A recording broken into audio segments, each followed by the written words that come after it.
saudara, bahwa Sunan Gunung Jati menikah dengan Nyai Rara Santang, putri Prabu Siliwangi, Raja Pajajaran Jawa Barat, saudara.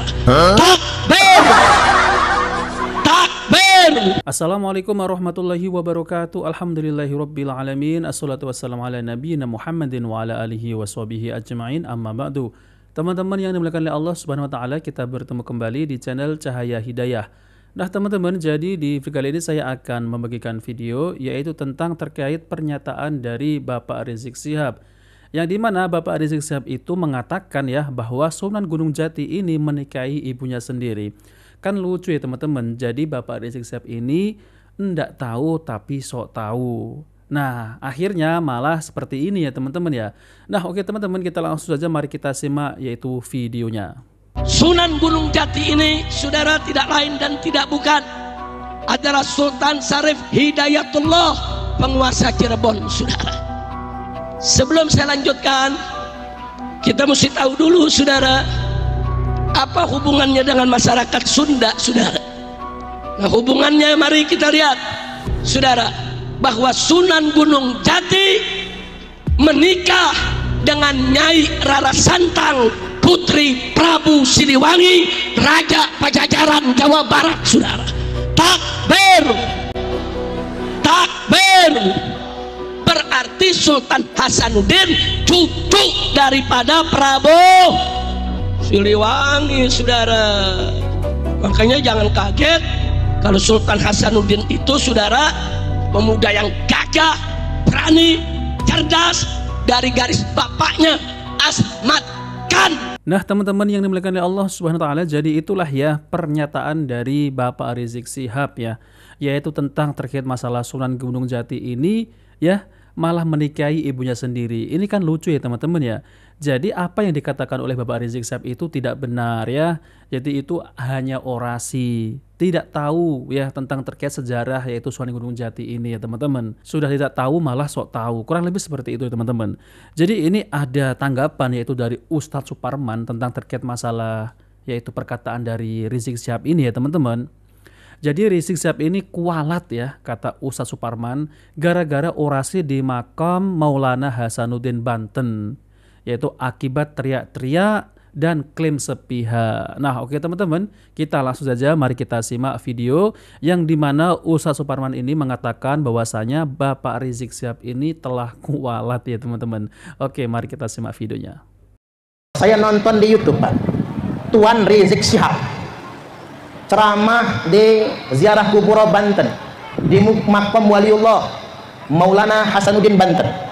Di sana orasi teriak-teriak, ditambah lagi mengatakan Maulana Hasanuddin itu keturunan Baal. Saya langsung ngebatin, dia melakukan itu di makam keramat, pasti kualat. Mudah-mudahan sampai kepada beliau. Beliau mengatakan itu di makam keramat. Saya langsung ngebatin, ini kualat ini, Pak. Ini kualat. Ternyata benar, Bapak Ibu. Masa di makam Waliullah dia teriak-teriak, Pak? Dia orasi. Bahkan mohon maaf, ini ada Pak Polisi juga. Sampai Pak Kapolres diajaknya suruh nangkap kita yang meluruskan ini semua. Sampai segitunya. Saya sampaikan kepada teman-teman, sudah, kata saya, nggak usah ribut. Ini negara hukum. Kita nggak boleh tempur yang nggak benar itu. Pokoknya yakin saja. Karena dia sudah orasi di sana, pasti kualat. Benar, Bapak Ibu. Langsung Allah tunjukkan kualatnya. Apa diantaranya? Dia ngomong Sunan Gresik punya anak Sunan Ampel. Ikan stres, Pak. Dapat ilmu dari mana dia? Sunan Gresik punya anak Sunan Ampel. Ditambah lagi begini, Sunan Gunung Jati Syarif Hidayatullah nikah sama Nyimas atau Nyai Rara Santang. Nyai Rara Santang itu bukan biniknya Sunan Gunung Jati, itu ibunya. Masa anak kawin sama emaknya? Ini kan suul adab ini, Pak. Ini sudah suul adab ini. Allah langsung tampakkan kualatnya. Nggak usah nunggu lama, gara-gara dia orasi di Kesultanan Banten, di makam Maulana Hasanuddin, langsung Allah tunjukkan kualatnya. Sudah sedemikian rupa. Coba kita, dan dia mengklaim Sunan Gunung Jati, Maulana Hasanuddin, Sunan Gunung Jati itu keturunan Ba'alwi dari Yaman. Coba, jangan, walaupun kita ini sekolah nggak tinggi-tinggi amat, Pak, ya, kita belum pernah ngedengar kalau Wali Songo itu dari Yaman. Gini apa gini? Nggak ada sejarahnya Wali Songo dari Yaman, nggak ada sejarahnya Wali Songo dari Ba'alwi. Kok dikatakan Maulana Hasanuddin, putranya Sunan Gunung Jati, itu dari Yaman? Begini, Bapak Ibu. Nyai Rara Santang ketika masuk Islam, diperintahkan oleh gurunya untuk berangkat haji ke Mekah Al-Mukarramah bersama kakaknya Pangeran Cakrabuana. Pangeran Cakrabuana dan Nimas Rara Santang itu putra Prabu Siliwangi. Karena sudah masuk Islam, diperintah untuk ke Mekah naik haji. Mukim di Mekah, kan orang dulu bukan cuma naik haji, langsung mesantren di sana, langsung belajar di Mekah.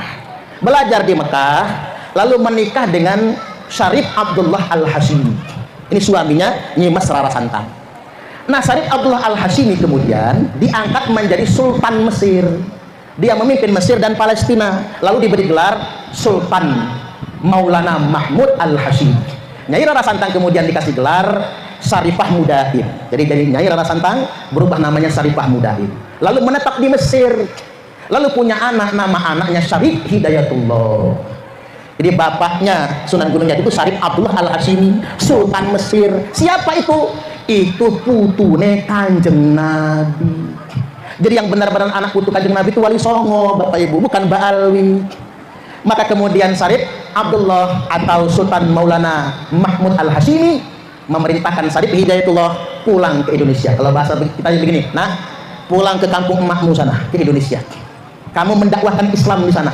Maka beliau mampir ke Gujarat, mampir ke Aceh, berguru dengan bapaknya Sunan Gresik, lalu kemudian sampai akhirnya ke tanah Cirebon. Syarif Hidayatullah mendirikan kerajaan Cirebon. Kemudian Bapak Ibu, singkat cerita, beliau punya anak laki-laki tertua beliau namanya Maulana Hasanuddin, yang terkenal dengan istilah Pangeran Sabo King istilahnya itu ya Pak. Kemudian setelah menjadi sultan, Sunan Gunung Jati menyerang kerajaan Sunda, merebut Banten, maka didirikanlah kerajaan Banten dengan raja pertama Maulana Hasanuddin, Sultan Maulana Hasanuddin. Dan Syarif Hidayatullah alias Sunan Gunung Jati melihat ada cahaya yang menjulang sampai ke langit. Cahaya menjulang sampai ke langit. Maka cahaya itu dikejar. Sampailah beliau di tanah Lampung. Sampai di tanah Lampung. Lalu ke kerajaan Pugung yang ada di Pugung Raharjo, Lampung Timur. Keratuan Pugung, dan menikahi putra dari keratuan, putri dari keratuan Pugung. Anak tertua perempuan keratuan Pugung nggak mau menikah dengan Sunan Gunung Jati karena anak perempuan tertua harus nikah sesama orang keratuan Pugung. Akhirnya menikahi adiknya. Nama adiknya siapa? Putri Sinar Kaca. Dengan pernikahan terhadap Putri Sinar Kaca, hamil dan melahirkan anak namanya Minah Gejalabidin.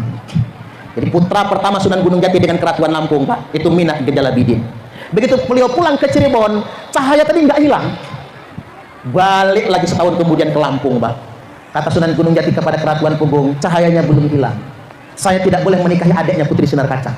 Saya harus menikahi anak perempuan tertua. Maka Putri Sinar Kaca diceraikan, lalu menikah dengan Putri Sinar Alam. Tinggal pulang ke Cirebon, pernikahan dengan Putri Sinar Alam, melahirkan Minah Gejalaratu. Jadi Minah Gejalabidin dan Minah Gejalaratu itu kakak adik, cuman beda ibu, cuman ibunya juga kakak adik. Karena nggak boleh menikahi dua saudari dalam satu pernikahan, satu harus diceraikan. Maka setelah dewasa, dua-duanya berangkat ke Cirebon, diperintahkan keratuan Pugung, cari bapakmu di Cirebon sana. Syarif Hidayatullah. Singkat cerita, Minah Gejalabidin kemudian mendirikan keratuan Melinting. Minah Gejalaratu diubah namanya menjadi Raden Muhammad Aji Saka. Raden Muhammad Aji Saka cuman dikasih bibit-bibit lada, kopi. Makanya Lampung tanah lado, Pak. Makanya orang Suwo harus nanam kopi, nanam lado. Karena itu kodrat buat tanah Lampung itu, kodrat buat tanah Lampung. Kopi, lada nggak boleh ditinggalkan. Panjenengan boleh nanam yang lain juga, tapi dua itu jangan ditinggalkan. Jadi padi, lada, kopi, itu wasiat dari Syarif Hidayatullah Sunan Gunung Jati. Maka beliau menetaplah di Lampung Selatan, mendirikan Keratuan Darah Putih. Nah, Ratu Darah Putih inilah, ratu itu bukan perempuan, Pak, laki-laki. Karena untuk adat Lampung dari Sai Batin itu kan mesti ratu nyebutnya, tidak boleh raja. Maka kemudian beliau punya cicit, nama cicitnya Raden Intan Kesumaratu I alias Raden Intan I. Cicit-cicitnya inilah yang perang melawan VOC, perang melawan Belanda. Raden Intan I punya putra namanya Raden Imba Kesumaratu II dan punya adik Dalom Kesumaratu. Raden Imba Kesumaratu II perang sampai Tanggamus, sampai Semaka perang itu, Pak, lawan VOC. Panglima tempurnya dari Banten. Makanya Lampung sama Banten pasti temenan, nggak bisa enggak. Pasti temenan. Karena ngapa? Kakaknya Raden Muhammad Aji Saka, Maulana Hasanuddin, ngirim orang-orang sakti dari Banten, Pak, untuk bantu Raden Muhammad Aji Saka, untuk bantu Raden Intan perang di Lampung ini. Maka selalu begitu. Makanya kalau terjadi perang pasti Lampung itu sama Banten, karena kodrat sejarahnya sedemikian rupa. Maka Raden Imbak Kesumaratu II ditangkap POC, dipenjara di Batavia, diasingkan di Timor Belanda, lalu kemudian dibunuh sampai sedemikian rupa. Yang selamat cuman istrinya, karena hamil. Siapa yang dikandung? Yang dikandung oleh istri Raden Imbak Kesumaratu II adalah Raden Intan II atau Raden Intan Kesumaratu II. Inilah pahlawan nasional asal Lampung yang perang melawan VOC.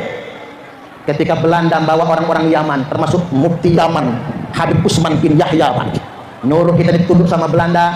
Apa kata Raden Intan II? Iris dulu tangan, kau darahmu putih, kamu pantas ngaku cucu Nabi. Tapi kalau masih merah, nggak perlu membanggakan kamu cucu Nabi. Kalau untuk tunduk kepada Belanda sang penjajah, segitunya Bapak Ibu. Sampai kemudian beliau gugur di medan tempur di usia kalau nggak salah 22 tahun. Masih muda beliau Pak Raden Intan II. Makanya nggak punya anak. Karena beliau gugur, maka silsilah keratuan darah putih dimasukkan ke pamannya Dalon Kusumaratu yang punya putra namanya Raden Muhammad Jamil, yang sampai sekarang masih ada Pak di Kuripan sana itu. Maka dari itu Bapak Ibu ingin saya sampaikan pada kesempatan kali ini, kuat indikasinya, sangat kuat indikasinya. Keturunan Raden Intan I atau keturunan Datu Darah Putih di Lampung atau keturunan Raden Muhammad Jamil yang ada di keratuan darah putih, terindikasi kuat adalah dzurriyyat Rasulullah sallallahu alaihi wasallam. Nah, teman-teman yang dimuliakan oleh Allah Subhanahu wa taala, jadi itulah ya penjelasan tentang terkait masalah yaitu Kesultanan Banten ya. Jadi ya teman-teman ya, yang dikatakan oleh Bapak Rizik Syihab itu hanya ya orasi saja ya. Jadi tidak benar masa ya seorang anak menikahi ibunya sendiri. Ya ini kan gendeng ya teman-teman kalau seperti itu ya. Jadi Bapak Rizik Syihab ini tidak tahu tapi sok tahu. Kalau saya baca komentar-komentar ya, para netizen itu lucu sekali ya. Karena ya perkataan dari Bapak Rizik Syihab itu lucu ya teman-teman ya. Ya emang ya ini kan usaha segitu tuh lagi lucu-lucunya ya teman-teman. Di sini ada Ahmad Fahyumi ya. Takbir, palelo pita. Golongan yang selalu ingin tahu tapi sok tahu ya. Habib gitu. Anak nikahin ibunya jadinya Rizik lawak bikin ngakak wek ya. Nyai Rara Santang itu ibunya dongo. Di sini ada yang berkomentar bohongnya kelewatan ya. Koplak kualat lo. Pret sejarah orang tahu kuar-kuar ya. Rizik itu cerita mengada-ngada agar tetap eksis, mempertahankan nasab dan kelompoknya ya. Islam mengajarkan untuk jujur ya, jangan sekali-kali berbohong atau fitnah. Saya orang Cirebon, ente ngacobib ya, kalau mau dongeng sejarah Sunan Gunung Jati, jangan habis mabuk datang ke Cirebon saya yang ceritakan, oke ya. Unyil malu-maluin aja, gedabrus dah. Jadi banyak yang berkomentar ya teman-teman ya tentang terkait yaitu perkataan dari Bapak Rizik Syihab itu yang lucu sekali ya, masa anak nikahin ibunya. Aduh kacau ya teman-teman ya. Sedangkan nasabnya saja ya itu dipertanyakan ya teman-teman. Jadi rungkat lah ya yang sudah dibahas oleh Kiai Imaduddin Al-Bantani. Ini malah sok tahu gitu. Nah oke teman-teman, itu saja yang saya sampaikan ya. Jika video ini bermanfaat, jangan lupa like dan subscribe di channel Cahaya Hidayah. Wabillahi taufiq wal hidayah. Wassalamualaikum warahmatullahi wabarakatuh.